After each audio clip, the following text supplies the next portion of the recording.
Welcome to Compas on the Beat. I'm trying to be Fernando. Fernando's very energetic, very lively. So he's not that quick. He's very composed. But he goes, "Welcome to Compas on the Beat."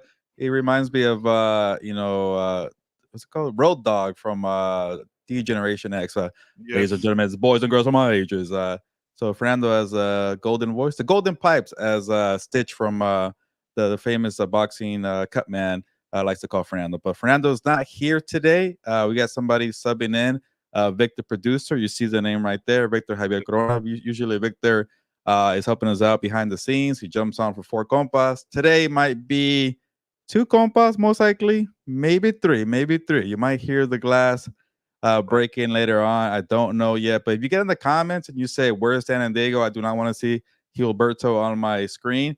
He'll probably do it. Like he's that much of a diva. He needs to have attention. He needs to have people wanting him. He wants to feel like he is the star of the show. So if you get in the comments and you say, "Where's Dan and Diego?" He'll probably jump on. But in all seriousness, Dan is a busy man right now. He has a big time game to get ready for. I want to say it's a rivalry week. I can't remember. Sorry about that, Dan. And Fernando is covering the Padres wildcard playoff game. Victor, you probably know, but I don't know if the Padres are winning. And I think they're Let me check. I playing have the not checked. Braves. I've been getting us ready for this episode. So let me check Yeah. what the Fernando's very busy covering baseball. He's a baseball writer now. People want to say he's only a Chargers beat reporter. they're up He does it 3-0 on all. the Braves in the top of the fourth. So it might be a busy October for Fernando there. For our sake, for my selfish sake, I want Fernando back here on Compas on the Beat. So, Padres, go ahead and get swept by the Dodgers. How about that? LA guy here. That'd be nice. Win-win for me. I get Fernando back, and we get the Dodgers finally advancing. I don't know if that's going to happen, but I don't know crap about baseball. I won't pretend like I do. I do know a lot about the NFL, even though people don't like to give me credit. But we'll talk about Davante Adams, trade request or trade preference. It's not really a trade demand. We'll get into that. We'll talk about, unfortunately, the Dolphins and the Titans. What a terrible game that was. We'll discuss Lions against a feisty Seahawks team in an entertaining shootout. I actually enjoyed watching that game. And then, of course, we'll answer your questions. Don't be shy. You want to discuss the Chargers? Terrible offense, a little stinky there. What's going on with Justin Herbert's ankle? What about Greg Roman? Are people trying to make him a scapegoat already? 2-game losing streak in September. People, chill out. We could talk about anything in the NFL. But yes, we will do all that. I see your comments. We're going to get to them in a bit. But play the intro, Victor. Compas on the beat. Let's get it. Let's go. Yeah. So where's Compas? Yeah, there you go. There you go. Okay, all right. We got proof right there. Some guy that seems like he's asleep. Need you to wake up, Gilbert. There's a lot of energy. Come on, Gilbert. Let's go. Come on. Dan and Dago is at Moe's. I'll show you. I'll show you. I got it right. Okay, that's it. You guys, I am done with mine, but that's couldn't get better than a 2026 6th-round pick swap for a 7-rounder. So Freaking love you, Chad. Hey, dude. Cool, man. Compas on the beat, man. Derwin James signing off, man. Watch Compas on the beat, man. I always love that intro and the ending with Derwin James. Watch Compas on the beat. What does Fernando say there in this part? I am Fernando Ramirez, Sport Tribune, and my tag team partner, Gilberto Manzano. Well, today you're going to be the tag team partner, Victor Javier Corona. You hear Victor on Gilberto's Hour. You see Victor's pretty face on House of Horns. If you want to ask Rams questions, go ahead and ask it right now. But yeah, a little different feel to this 4 compas, which is technically 2 compas and maybe a third on the way. I do not know. But we'll start this show with Davante Adams. But first, let's acknowledge the comments here because Nancy says, "Que onda, compa?" Shout out to you, Nancy. I don't think I've seen your name in a while. Maybe you've been watching more What's Up Boats. That's okay. That's 24/7 Chargers talk right there with Fernando and Dan and Diego. But you know what? It's been like maybe a week or two. That's why, Nancy, you've been so supportive of the show. It feels like it's been a minute. Rick has a few questions here about the Chargers. We're going to answer them in a bit. Let the questions be piling up. Rick is getting the comments going, asking about Justin Herbert, Greg Roman, and that Chiefs game that was pretty brutal there. But there's a lot of news today, and this year's NFL trade deadline got pushed back to November 5th. But it seems Election like day. Yeah, it's gonna be like, yeah, it's actually kind of weird. I don't know why they're doing that, but you'll find out who's the president at the end of the night of November 5th, and then earlier in the day before 1 p.m. Eastern, you'll find out about some trades. But Vic, I think maybe some trades might happen well before that Oh because yeah. Davante Adams, and I'll give you some behind the scenes here. It started, I guess, with my friend and colleague Michael Fabiano on his Sports Illustrated Fantasy Football show saying, yeah, I got little birds out there, like that one character from Game of Thrones, Viserys. I forget the name of the guy. He was saying that on his Varys. yeah, Varys, saying, yeah, I'm hearing whispers about the Raiders shopping Davante Adams. And then I want to say Antonio Pierce's Instagram account liked the post from Sports Illustrated Yes. showing the clip of Michael Fabiano. And I thought two things during that. I'm like, okay, maybe Pierce is saying like, oh, okay, yeah, right, you're hearing things. We'll talk about later in the week. Bull S. Or maybe it's saying, yeah, we actually are shopping him. We are confirming that. And then you see Davante Adams on Up and Adams with K Adams saying, yeah, I haven't heard from AP. I don't know what's going on. It was a very awkward interview. It felt like K Adams was surprised that he said that about Antonio Pierce, saying he hasn't heard back, where it kind of clicked like, hey, these rumors might be real. So when everything came out later today saying from Ian Rappaport, Adam Schefter saying, well, Davante Adams would prefer to be traded. I want to know, did he feel that way after AP liked the Instagram post? Was it like, hey, you know what? That's kind of messed up. I haven't heard from you. The way K Adams reacted kind of tells me that's weird. I haven't heard from my coach. So let me go put out the I guess the Ravens out there and say, hey, I don't like this. I'd rather be traded. So, or was Davante always wanted to be the one traded? Or maybe Davante was one of those guys that didn't give the full effort during that Panthers loss, business decisions. So I can't get a read here, and I can't wait for Antonio Pierce to talk to the media on Wednesday. Was it accidental like? And Victor, I have a theory about that one. I want to say he's going to say it was an accidental like, but if you watch that episode of Curb Your Enthusiasm where you do the accidental text on purpose, I think he did an accidental like on purpose so he could piss off Davante, and he's going to ask for a request for a trade, and then you got all this going on. So your thoughts about the mess going on with the Las Vegas Raiders?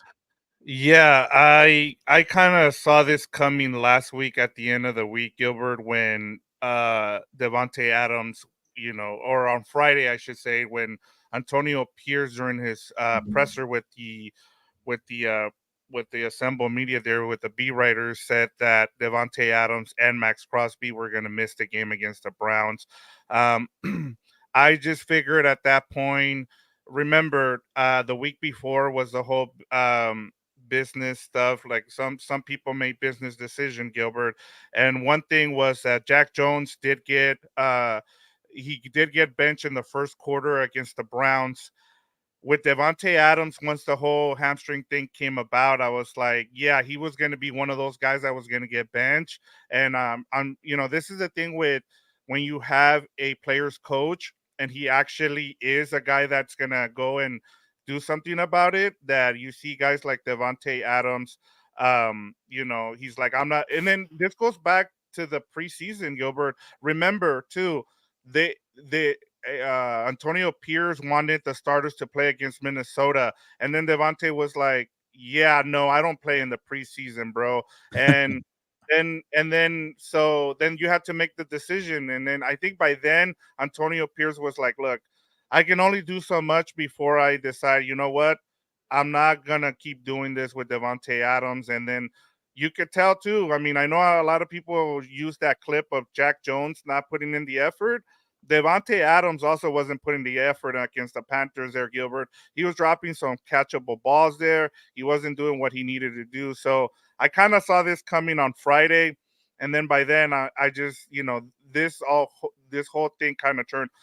The other thing, Gilbert, the last thing I'll say about this is that he has no guarantee money going forward. So it makes it easy for the Raiders to go ahead and trade him and get something back now, because why are you going to keep him the rest of the season and not get anything for him when he can just walk? You can cut him, do a June 1st cut, and then move on from him. So you try to get something now, and then which makes sense from Tom Telesco's point of view and the Raiders.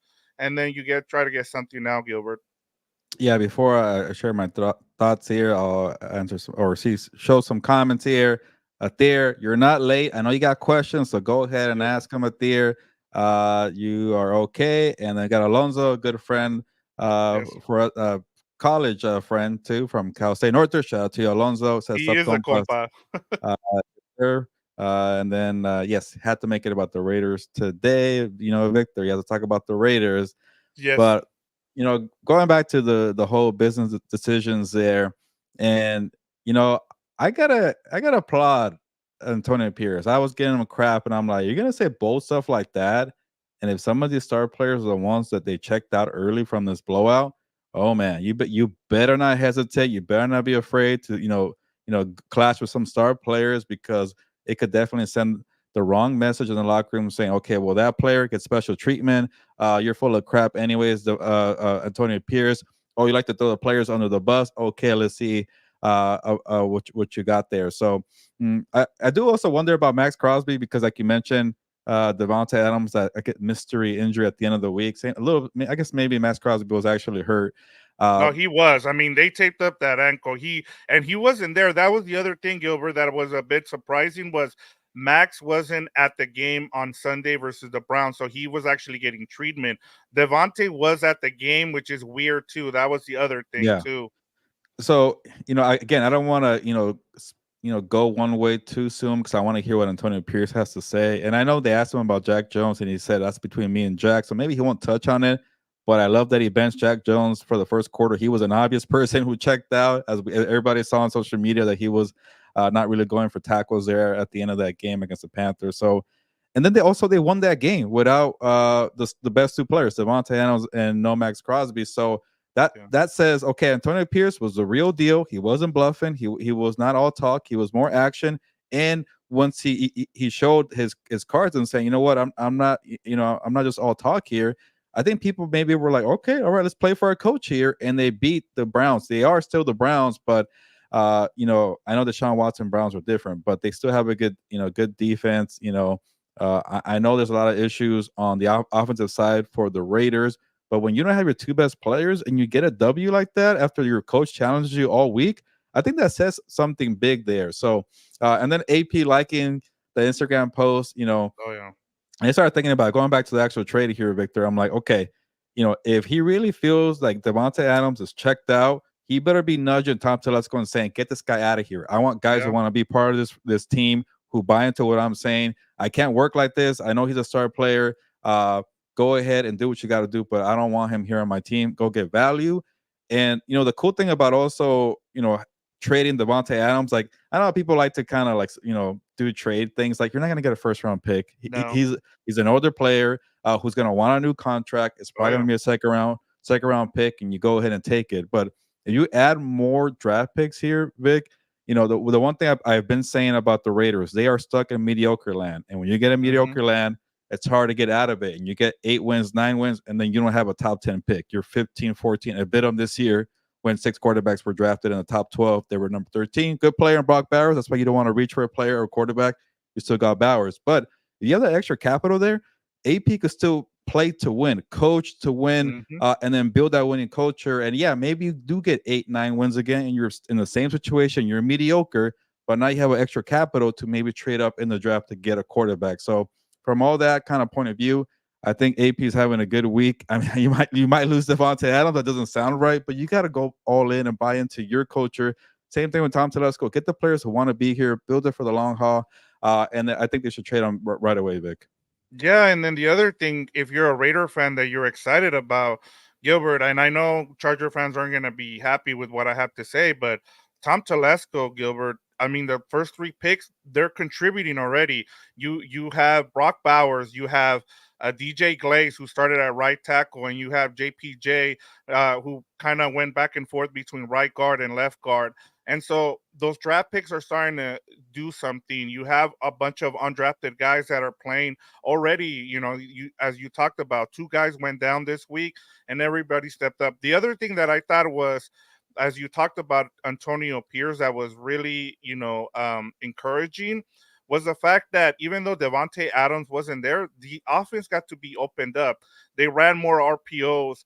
They were able to get the ball all around to the different guys. And so that also tells you that Davante Adams is pretty demanding. And I get it. Like losing Davante Adams to an offense that was already struggling isn't supposed to make things better. But how do you how do you tell people when you look at this offense last week and they were able to move the ball without Davante Adams, the best they've looked since that last quarter against the Ravens, Gilbert. I mean, there's a reason why. And when you have a frustrated or disgruntled wide receiver, we've seen what happens. We've seen what happened with the Bills once they traded, Stephon Diggs. Like sometimes it's just best to just, it's better to have someone be gone than have them there and be disgruntled. Yeah, let's talk about some trade scenarios, and then we'll move on here and ask Yes. some questions that are not Raiders related. But all good things says any possibility of Davante reuniting with Rodgers, and that's where I guess all the signs are pointing there because obviously Davante and Aaron Yep. Rodgers know each other. They want to play together in New York, and yeah, if anybody's trying to get Garrett Wilson, well, the Raiders should get Garrett Wilson. That'd be nice, but I don't think the Jets would do that. That'd be very foolish to do that. I know people are frustrated with Garrett Wilson in the fantasy football world, but it takes a team effort, and I think he's still one of the premier wide receivers in the NFL. Yeah, it's been a struggle because last year was terrible, and then this year people are keen on him because he's a face of the offense, but. That could be the possibility. Maybe a second round pick, maybe day two picks, a second rounder and a third rounder. I think for the Raiders, the more picks, the better. So in case you do get a couple more wins that you don't want to get when it comes to the draft, you can move up and package that into a deal for Shadur Sanders or Carson Beck or Quinn Ewers, who got his job maybe stolen by Arch Manning. But that's for down the road. You want to have enough picks to maybe move up and make a move, and it's tough to crack into the top three, but I know this year's quarterbacks aren't like last year where, yeah, you for sure had a number one, a number two, a number three. They might be a little more scattered out, but you never know when college football, the way this season will end. A couple of teams come to mind, the ones that were involved with Brandon Ayuk. You got the Patriots. That'd be pretty funny. Go to New England then, Davante. If the Raiders do that to him, that'd be pretty. The Washington Commanders. Commanders, Your Washington. Commanders are doing well. But I'm trying to think because Commanders are in this stage where they're good, but they're not Super Bowl good, but they're young, and you want to keep your picks and keep growing. But yeah, it'll be nice to kind of maybe speed that up with Terry McLaurin and Davante Adams. And the other one was the Pittsburgh Steelers. They have George Pickens, and that's about it. Maybe they'll want to answer the call. I do not see a trade inside the division. Imagine the Raiders trading the Davante to the Chiefs because they lost Rashee Rice, or maybe to the Chargers because they're hurting a wide receiver. That will not happen. I think so, at least. Imagine Thompson. Let's go trading Davante to the Chargers. I don't think so, Vic. Yeah, no, I don't see that either. I've seen some Charger fans as well asking if they'll, but I'm with Rick Peterson here too. I mean, New Orleans, so he can go play with his college teammate. I mean, Yeah. the possibilities are the possibilities are endless here. I think for the Raiders, I think it's just getting the best possible trade. You also have all good things saying AJ for Devontae straight up. I doubt that happens. I mean, He just got paid in Philly. they're both dealing with hamstrings. But we'll see what happens there. And then Alonso says Devontae for Garrett Wilson is like Kawhi for DeRozan. So there you go. So is Garrett Wilson like Kawhi or who's who in this scenario? But yeah, I would say Kawhi is Davante, and I guess DeRozan is Garrett Wilson because DeRozan was younger at that time. I would imagine. I guess I know people are mad about Garrett Wilson, but he is much Yes. younger, and I'd rather have Garrett Wilson than Davante Adams. I hate to say it, but I do. I don't know what you think. Yeah, Vic, you but get the guy with the younger guy. I just don't understand why the Jets would do it, but hey, who am I to tell them if no? Rodgers is saying in their ear, "I want Davante," and I don't care what it costs, they might do it. Yeah, I mean, my thing is with the Jets is you have 1 year left probably of Rodgers. Are you willing to give all that up? Or I mean, there is already problems with Salah and Rodgers. I mean, unless you're, it's if I'm a Jets fan, I understand getting Davante Adams, but why would you want to give up Garrett Wilson?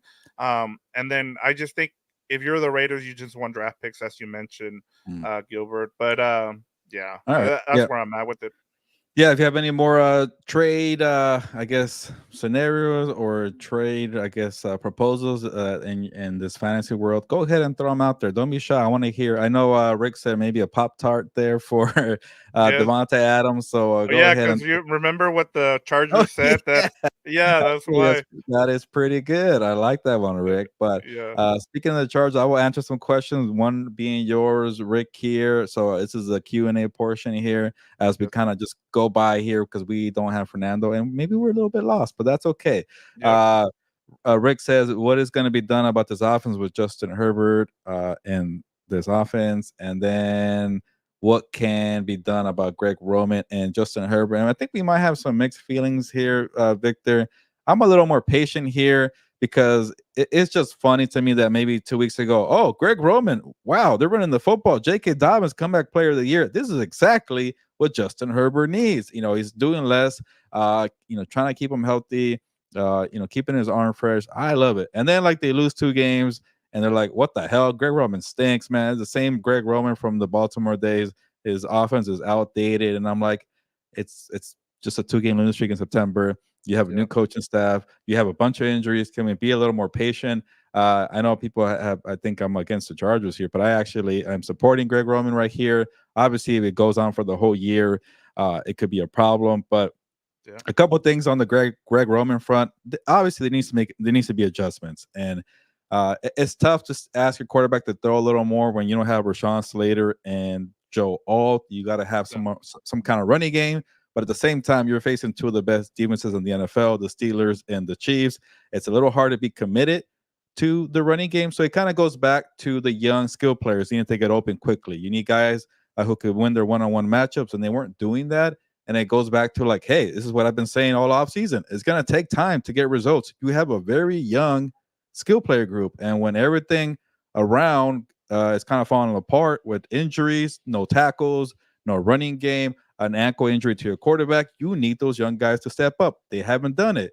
So it's kind of a big ask to tell them to grow up in September here. But, that's why I was a little concerned.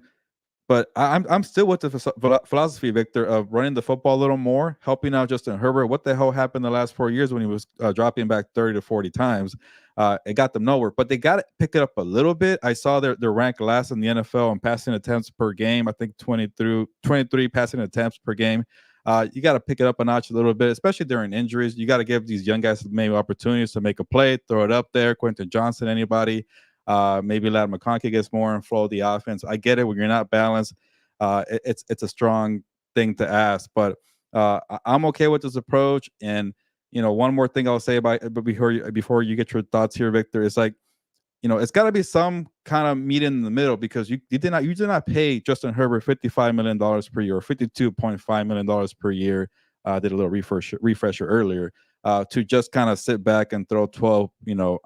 I know it'd be nice to do what Jared Goff did on Monday Night Football. We'll get to it, where he got 18 of 18 perfect passing. That's a great stat line. 18 passes and you complete them all, and you get Dave Montgomery and Jahmyr Gibbs. Unfortunately, they don't have those weapons. That's what you strive for, right? Making life easier for Justin Herbert. And when you need to make a play, you do that. But it's just gonna take some time there, I feel like. And these guys got to grow up. And I know I lost my train of thought here. I was going to say with Jared Goff here. Oh, the whole paying him. You got to eventually let him show off his skill set. I know he's not Jared Goff. He's supposed to be better than Jared Goff, but just kind of some balance. We're like, okay, cool. Everything's kind of going to do the shitter right now. So let him, earn his money. So this is where I want to see a little more. But again, you got to be smart about it, Victor. Yeah, and I agree with you. I said when I said why I didn't see the Chargers making the playoffs, it wasn't because of Greg Roman or anybody else. I just thought you needed to be patient, especially with bringing in a new culture with Jim Harbaugh. You saw what Jesse Minter has meant to this defense. I mean, without Jesse Minter, who knows where this team is at right now. But you have to be patient if you're a Chargers fan. This culture change is going to take a little bit of time. And I get it. Like Greg Roman, I as I've talked to you guys about this, I was kind of surprised with the hiring. But this is what you have right now. You're going to have to, run with what you have right now. They're trying to be a run first offense, and I get it. Like Justin Herbert hasn't been the same since he lost Steichen. Steichen, he had his best 2 seasons under Steichen, and you're seeing why a lot of quarterbacks who are under Steichen have their best seasons. And I think people want to see them open up the offense, and I think it will come with time. The other thing, as Fernando he brought it up on Monday on Lunes Live, it's like it's hard to open up the offense when as you mentioned, you have two of your offensive linemen out. You also your tight end position doesn't scare anybody, and then there's no separation from your wide receivers. Why are you going to put and then you have a Justin Herbert on one leg? Why are you going to put him in harm's way against two really good defenses? It just doesn't make sense. So I'm with you. You just have to be a little bit patient with what they're doing with the Chargers right now. And Thea, we'll get to your comments soon, but I just I understand the frustration. Look, everybody was happy about this team the first 2 weeks because they were 2-0. They blew out the Panthers, and everybody was happy about that, and they were talking crap to you about it. And then then you got hit with reality. And this is what happens in the NFL. It's a week to week league, and that's just the way things are going to go. But I think, as you mentioned, you have to be patient going forward with the Chargers, and this, as Fernando also pointed out, Jim Harbaugh is super loyal. He's not going to get rid of Greg Roman.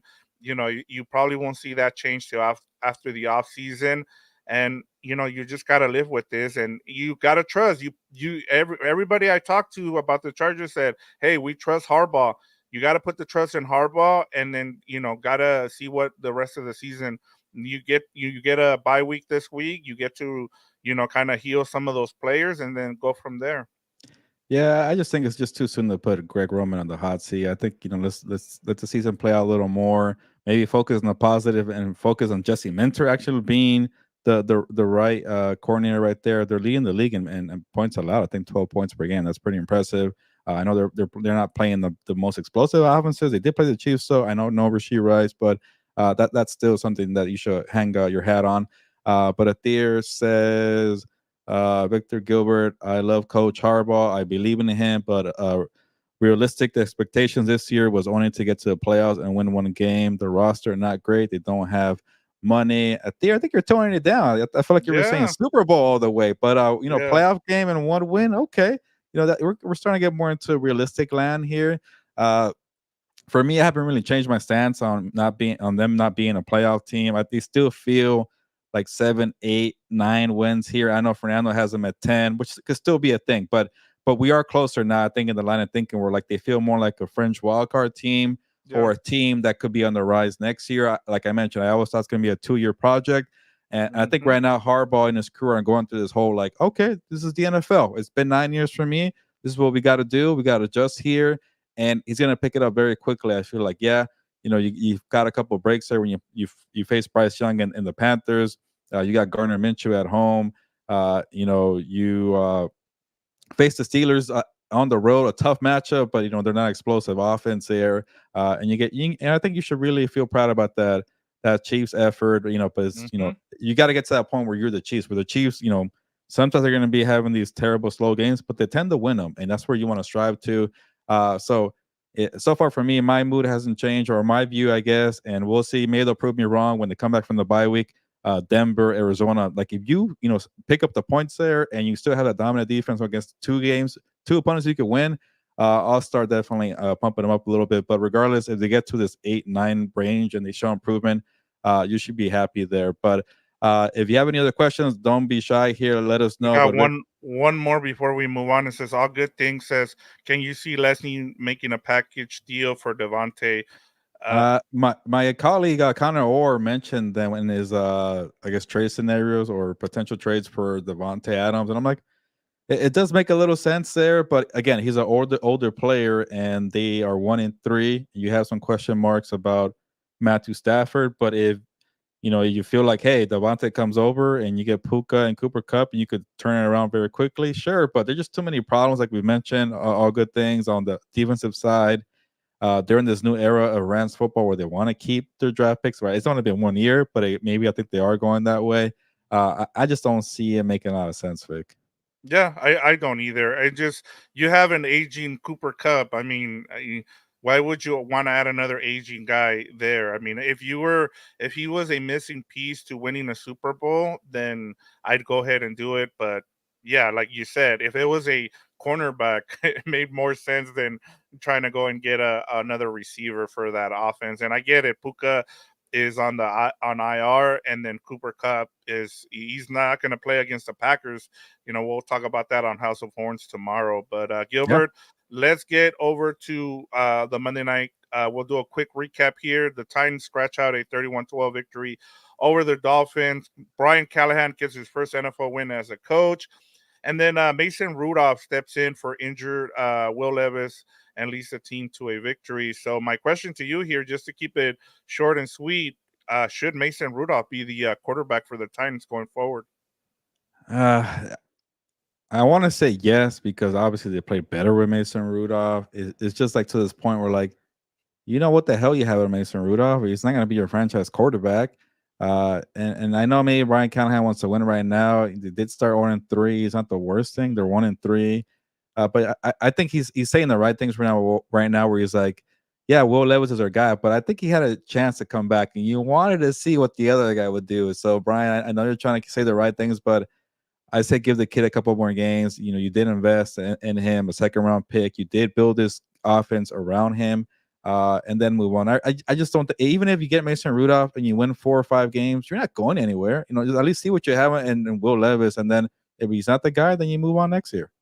Yeah, it's just hard when you have to look at those players in that locker room, Gilbert, as a first year coach, and you have a guy in Mason um, in Mason Rudolph that just won you a game. And I get it, the Dolphins don't have Tua, don't look the same, but like when you've been in every game and the reason you've lost, your first 3 games was because of Will Levis. You kind of have to look at that and say, you know what, I might stay with. I mean, look at the Steelers too. With Justin Fields, and they named Wilson the starter, but I mean, apparently his injury hasn't gotten better, and so just name Justin Fields your quarterback going forward. Like I understand these coaches they feel like they need to be loyal to. He didn't draft. Brian Callahan didn't draft Yeah. Will Levis. That's not his quarterback. He signed Mason Rudolph to come in and be the backup. So I just think if you're the Titans and you win in this season by signing a bunch of free agents, they want to win, Gilbert. So I would say go and continue to start Mason Rudolph. As soon as I saw Will Levis on the sideline trying to get back in and they didn't bring him back in, I'm like, that guy just lost his job, Gilbert. Yeah. It's a tricky situation because I hear you and I agree that you want to convince that locker room, hey, I'm this new coach that you should believe in, and I'm here to play the best players and win. But at the same time, you're never like, I know the game is changing and maybe the quarterbacks aren't the hot thing right now, but when you're having a full rebuild, you got to have the quarterback. And Yeah. the Titans, for some reason, just spent a bunch of money because maybe they thought Will Levis is the guy, and they spent money to win. Now you don't make trades for Legarius Sneed. You don't get Calvin Ridley because you think you're a couple years away. You thought you're going to contend maybe for a walk or whatever. There's going to be a new era of Titans football, but they don't maybe have the franchise quarterback. So I think for them, they should go see it. And then say he's not the guy, and then just keep losing while you keep trying to win the games, and you get a better draft pick. Maybe that's better. Maybe Will Levis is Yeah. doing a favor for the franchise at the end of the day. But it is a very tricky scenario here. And if you want to please the coaches, then maybe it's going to be Mason Rudolph. But real quick on the Dolphins here, Mike McDaniel has to do something. I think he's one of the most overrated coaches in the NFL.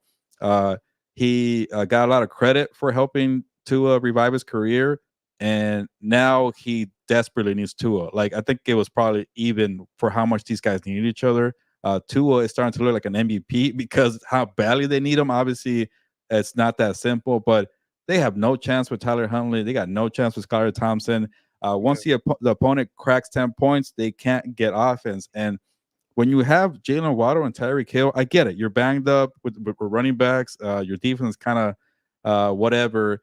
but Matt LaFleur got 2 victories, like Fernando mentioned with Malik Willis.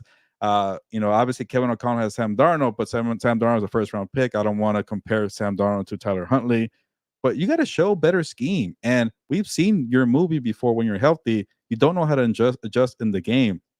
You're a one trick pony. And Mike McDaniel got re-signed in the offseason. And right now he's not really doing a favor for anybody, because if they're playing better and they're winning games, Tua could have been like, all right, hey, just chill out, Tua. We're doing okay. Protect yourself. Now he's gonna feel like I gotta rush back to help out my guy. So Mike McDaniel, step up and do something. Like at one point you gotta learn how to evolve as a coach, and he hasn't done it. No, and that's been part of my problem with a lot of the young OCs and around the league. And as you talked about, and I'll bring it up later on, but as you said, in one of your columns or one of your stories last season, you wanted to see, play. You want head coaches to be CEOs and have someone else call the plays, because you get stuff like this going on where everybody calls him a genius, and he's over here trying to figure out the problem with that team right now. Gilbert, they haven't. I believe they've only led a game, and it was in that Jaguars game late in the game. And then the way this team has been constructed, I think the guy that's going to get the X is a GM, because and it's going to be because of McDaniel, because he asked for faster guys, and you just can't play that way. It kind of reminds me of the situation with the Philadelphia Eagles and Kelly. What was his name? The head coach that was with UCLA, and Chip Kelly. Like what happened with the Eagles is the same situation. Like everybody called him, and everybody was borrowing stuff from him, but then players became sick of him. You already saw Tyreek Hill on the sideline, yelling at him. So it's not going to be first. You'll see the first domino that will fall is the GM's going to get fired. They'll keep McDaniel in for another season. But when you can only rely on one quarterback to run your offense, you have issues, Gilbert. But if you're ready to move on, I'm ready to move on to the next topic. Real quick, Theo, I'm just having a fun time here, and I know you like to overhype the Chargers. So if you didn't say they're going to win the Super Bowl, that's my bad. I'm just having more of a I guess poking fun at you because your team is struggling. But okay, if you didn't say Super Bowl, that's okay. If you say wild card and they win the damn game, that's okay too. But you tend to be a little optimistic at theory, and that's all I was trying to make a joke about. But all good. And then I'll get to your question there, Athier, because it's actually part of my takeaway. But we'll get there. One more segment before we get there. All right, Gilbert. So the Lions fend off the Seahawks and win 42-29, and then Jared Goff completes all 12 of his passes for 292 yards, 2 touchdowns. Takeaways from this game, Gilbert? I think the Lions found their offensive rhythm again. Like I mentioned, Jared Goff, 18 of 18, being perfect there, and getting Jameson Williams in the fold has been nice. It was a weird first 3 games. We're like, okay, you got Jameson Williams finally going, but nobody else was doing much. But seeing Sam Laporta getting involved, Amon-Ra St. Brown, Dave Montgomery having that monster run, Jahmyr Gibbs getting a couple touchdowns, like that was the offense that we've been expecting. But they cannot fix their secondary for whatever reason. They keep spending money, they keep making trades, and the first round pick, the first round rookie Terran Arnold is really struggling. I think it was Troy Aikman was giving him a lot of crap in the broadcast. Like, he's got to figure that thing out. He's got to get better, kid. But yeah, the DK Metcalf, Jackson Smith and Jigba, Tyler Lockett, they all had their way with that defense. Kenneth Walker went off on them for 3 touchdowns. Unfortunately for the Seahawks defense, they were not good. I kind of want to give him Mike McDonald. I want to give him a pass because if you look at the inactives, they pretty much lost all their entire defensive line. No Chandler Nwosu, Boye Mafe, Leonard Williams, a rookie Byron Murphy II. I'm like, damn. I could see why they couldn't stop anybody, but you still have your cornerbacks there, and you couldn't stop the wide receivers and Laporta. So I think the Seahawks should be proud of that performance. Maybe they'll be better once the defense gets healthy, but I think the main takeaways, the Lions are who we thought they were. Yeah, I'll start out with the Seahawks, Gilbert. I think they will challenge the 49ers for this division after what I saw. As long as those guys are healthy along the defensive line, Gilbert. Geno Smith's not the problem. I've been saying it. That offensive line wasn't good last season, and I mean it's right now the mid tier quarterbacks are hot right now. Just seeing the resurgence for a lot of these quarterbacks has been pretty cool to see.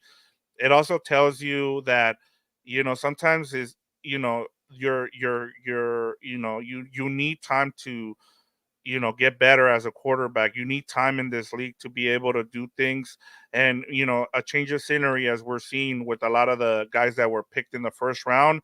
Later on in their career, they're able to do something with it.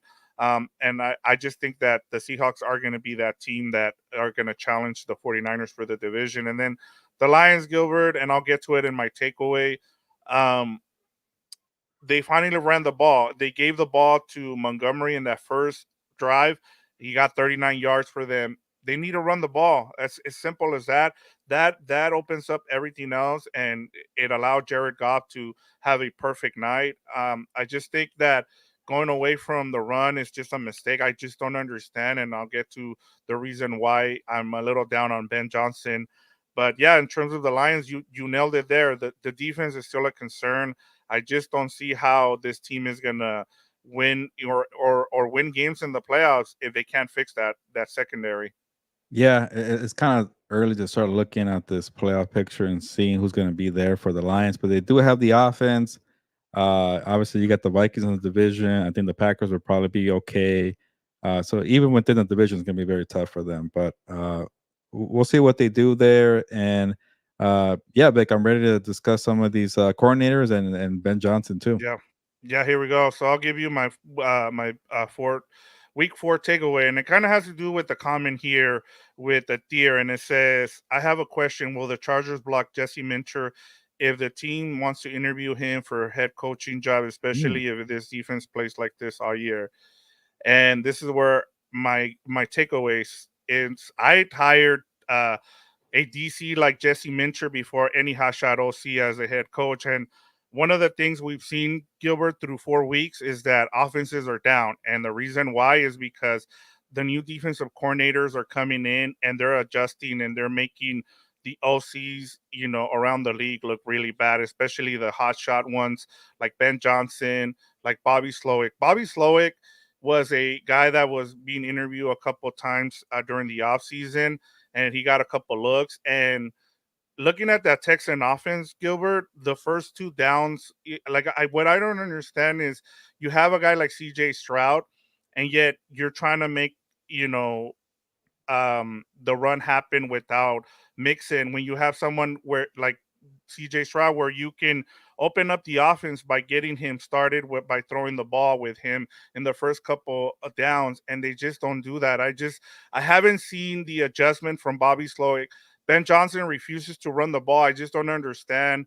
And I think the way to go now, Gilbert, and we've seen it, I think you either hire a CEO as your head coach, and as you talked about, this goes back to what you mentioned last season, is have a guy run your team as a CEO. You have your Jim Harbaugh, Antonio Pierce, Dan Campbell, guys like that, and then hire an OC like Ben Johnson, Bobby Slowick to run your offense. And then, that's why I think someone like Jesse Minter would be, I would go if I'm a team looking for a head coach during the offseason, I'm going to try and go get that new hot young defensive coordinator. I would say Brian Flores, but we know what the whole situation with the Brian Flores lawsuit against the NFL. I doubt he gets another shot to be a head coach because of politics. But if you're looking for a head coach this offseason, I look at defensive coordinator before I look at offensive coordinator during the offseason, Gilbert. Yeah, and going back to Thier's comment, like with Jesse Minter, he's very committed to Jim Harbaugh, and I'm sure Jim Harbaugh will give an opportunity to interview. Like usually, teams can't really block their coordinators from having a step up job, and a step up job will be a head coach. So I'm sure Jim Harbaugh doesn't want to get in the way of Minter being a head coach, but also it depends on Minter. Maybe he feels he's not ready. He wants to keep learning under Jim Harbaugh in the NFL, and he waits out a year. That's what happened with Ben Johnson. He felt like he wasn't ready or didn't have the right job. That could be when you're a hot shot candidate. You could also wait for the right job. So we'll see what happens with Jesse Minter. He's also a little on the younger side, but Mike McDonald's 37 years old, and he seems to be getting it there. I know they're 3-1, but they played pretty well in Detroit there. So and it's tough because everybody wants to pair the quarterback with the OC, or sorry, the offensive minded coach, and that's kind of rare nowadays. You don't really get that because either maybe the quarterback struggled or the coach can't hang, and it's tough to get a pairing together from their first year and moving on. But look at the Commanders with Dan Quinn. They hired Cliff Kingsbury, and shout out to Kingsbury because he's actually doing it well there with Jaden Daniels. But what happens if Cliff Kingsbury gets another shot on the NFL and they lose the OC? That's where people get worried about the quarterback. But if you have a legit quarterback, you're going to find a way to adjust. I know Jalen Hurts is struggling without Shane Steichen.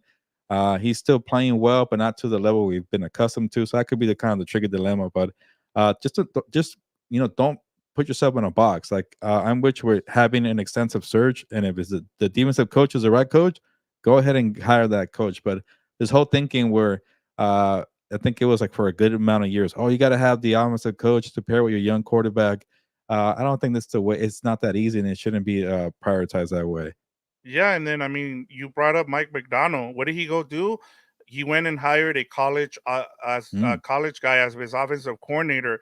Right now, all the innovative stuff, Gilbert, is coming from the college game. It's not coming from the NFL. That's why I was kind of surprised that Harbaugh didn't go and hire a offensive coordinator from the college ranks. And if you're Jesse Minter, let's say you're being offered a job and you find you want to take a job, you end up taking the head coaching job. I'm sure he's going to go to the college ranks and hire an offensive coordinator from college, because that's what you should do right now. I mean, look at the Ravens. They had, look who they had in the way they were running their offense. They went and got a college coordinator from Georgia. Like, that's what you do right now. That's the way to go. That's why I'm like, why are you going to hire an offensive coordinator from the NFL when we're seeing the results on there right now? So go and hire a guy from the college ranks as your offensive coordinator and then go from there. But that was my biggest takeaway, is especially with the way offenses are down. I just think you go and you hired a defensive minded coach first, or a CEO, and then you get an OC from the college ranks, Gilbert.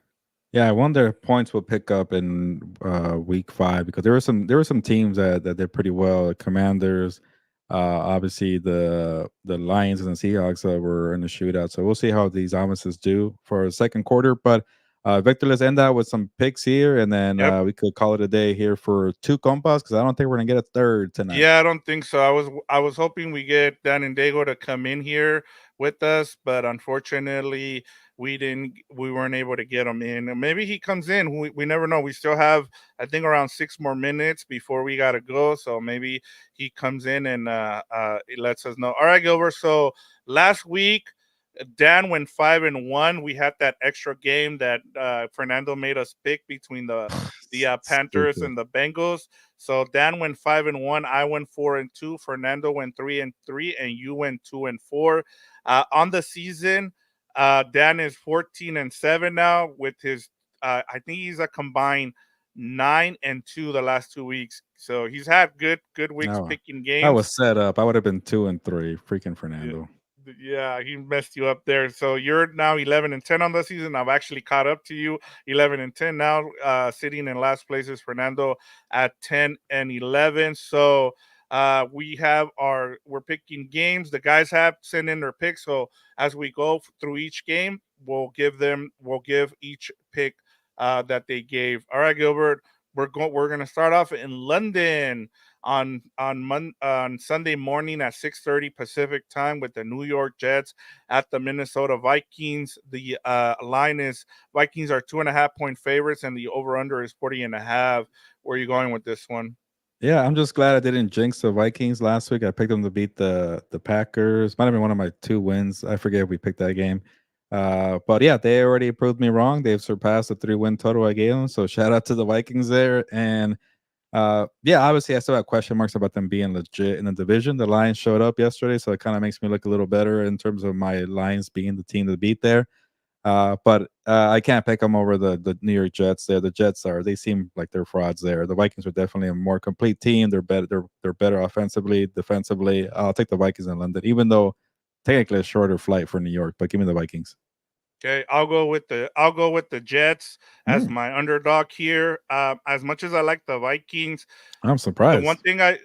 thing in it had I've been going off of trends. One thing that we've talked about on Gilberto's hour is that um, you've seen every time a team has a bad loss, they come back and they beat a team that nobody expected them to win. Everybody's now jumping on the Vikings bandwagon. I would have picked the Vikings here too, but you also have the whole element of having to go to London, Gilbert. I just think the Hmm. Jets are gonna respond, especially after the whole thing with Salah and Rodgers. So give me the Jets here, and then the guys pick. Dan picked Minnesota as well, and Mm, Fernando also picked Minnesota. So that's why okay. I didn't want to go with the same Okay. team as everybody. So there That's we fine. go. And then Atir says easy Vikings 27-10. By the way, remember he was saying something to you about our pick, or he was saying something to you about our pick about the 49ers and Patriots covering, and they didn't. But remember, he did make fun of us for saying that the Broncos would cover, and he's like, no, it's going to be a blowout by the Jets. And what happened at the year? Yeah. They covered and they won. So there we go. At least we do get some of those right. I picked the Even Broncos though, outright to win, and I was the only one yes, of my company, SI.com, not my company, but SI.com. I got it right. yeah, there you go. All right, moving on. Baltimore Ravens at Cincinnati Bengals. You have the Ravens at -3 here. The over under is 50.5. Yeah, I like that we kind of have like a rule here where you have to pick one underdog, and Yeah. picking the Bengals as your dog has not been good this year because they lost So let me to. give you the guys went with the dog here. They're both Oh, picking what the Cincinnati. So hell? Fernando and Dan are going with the dog here. Oh man, okay. I hate to waver from my picks because I already did them. Uh, but damn it. Okay. The Ravens look damn good, but I just hate to change. So I'm going with the Bengals because I have this thing where I like to look at home dogs. They get some points here. I know it's not a betting or a Yeah. spread here, but the Bengals are a little in desperate mode. And if you fall behind, what it'll be 1-4 if they lose this game because they're 1-3 right now. They got that win against the Panthers. Uh, I like the Ravens. Their identity with Henry is starting to show, but being in Cincinnati rivalry game, I'll take the Bengals here. But damn you, Dan and Fernando. Yeah, I was gonna go with the Bengals, but then I saw everybody's pick. So I guess I'm gonna be the lone wolf here Oh too, man, Gilbert, this is and where I'm you gonna make up take your the game. Ravens. Yeah, because and it's not because I Yeah. I, I like, as you talked about, I like what the Ravens, they found their identity now. And as I mentioned last week, I think that defense can play well against the Bills. I just think the Bengals in this game, I think they're gonna win, but I'm gonna pick the Ravens just because I wanna we don't want to have all the same picks. That's been our rule Yeah. here. So I'm gonna go with the Ravens. I'll be the lone wolf on this one, Gilbert. So 3 for the The Bengals, smart and wolf, then one probably. probably we'll find out on Monday. All right, Gilbert, we're going. I want to leave that one. No, yeah, we're going to Sunday Night Football. Dallas Cowboys at Pittsburgh Steelers. The Steelers are -2.5, and Ooh. the over under is 43.5. Do you want me to give you what the No, guys? not No, no, okay. because it's a tough one because I know they're not Cowboys people, but this is a tough matchup, and this is a game Yeah. that I kind of want to stay away from, but because I do have that betting column. Talking to some people in Vegas are like, they don't they see the Steelers having some issues because they do have some awesome offensive line issues. And I'm like, yeah, that's actually true. They're pretty banged up. Surprisingly, the offensive line vector has been pretty good this year for the Steelers after everybody crapped on them in the preseason. They're able to Hmm. run the football. They're able to protect Justin Fields. Everybody's That saying just rookie center, man, he might be the top 3 center already, Gilbert. yeah, it's wild. So they invested there and it's paying off, but they do have a good amount of injuries. I'm not even sure who's going to play for them. So you can't run the football, you can't protect Fields. That could be a problem. So, and I know the Cowboys defense is not good. I crapped on them on my column last week, but maybe they catch a break here with the Steelers' offensive line not being so well. So I go with the Cowboys. They might not have my comparisons, but I'm going with the Cowboys because if the Steelers offense is not doing well, then all you need is CD Lamb and Dak Prescott to get maybe 20 to 24 points. The Steelers can't put up points. I think they can. So I'm gonna take a chance here. I got 2 dogs now. I could probably change my pick, but I hate to change picks. But give me the Cowboys and over the Steelers.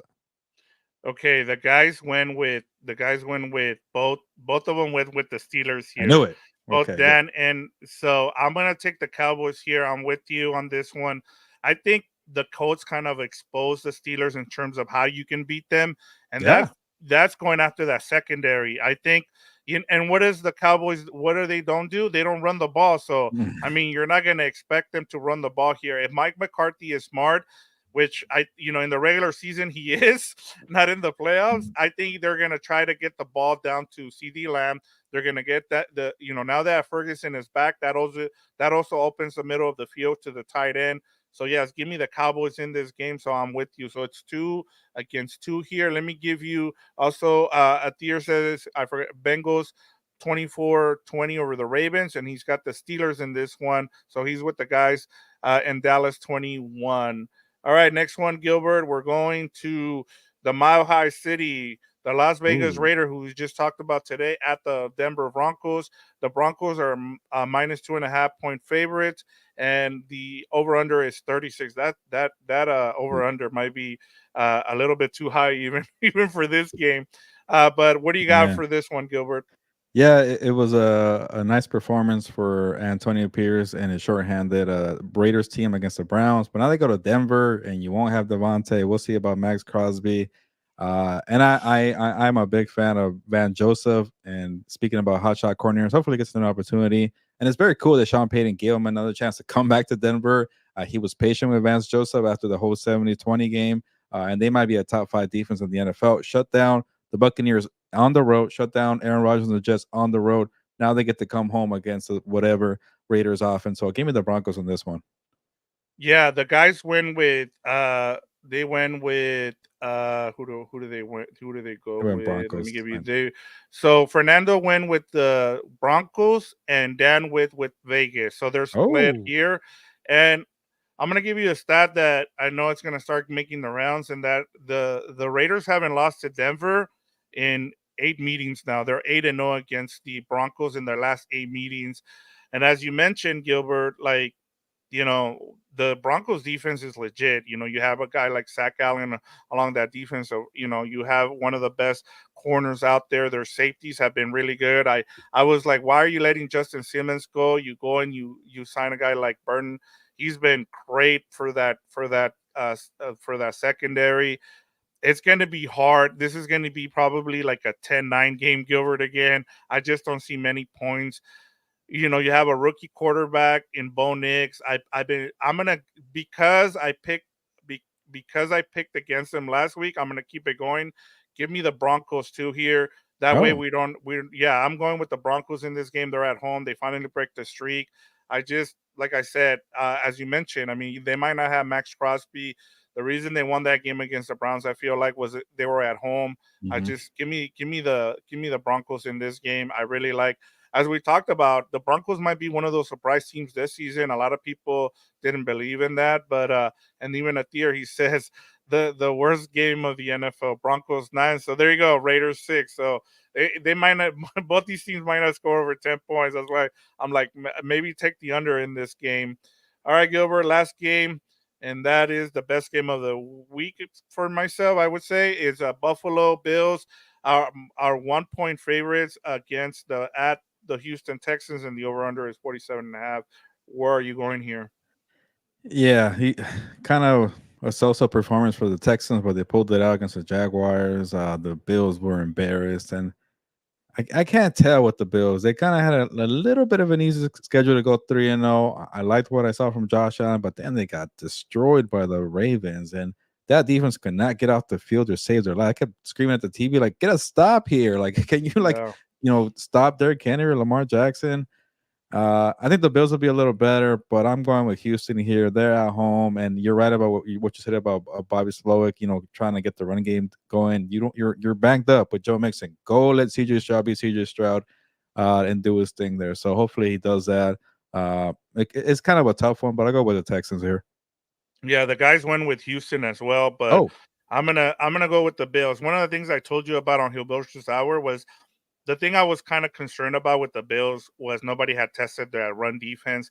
You lose, you get just destroyed on the run by the Ravens. The Ravens match up well with them. I just don't see the Texans being able to match up as well.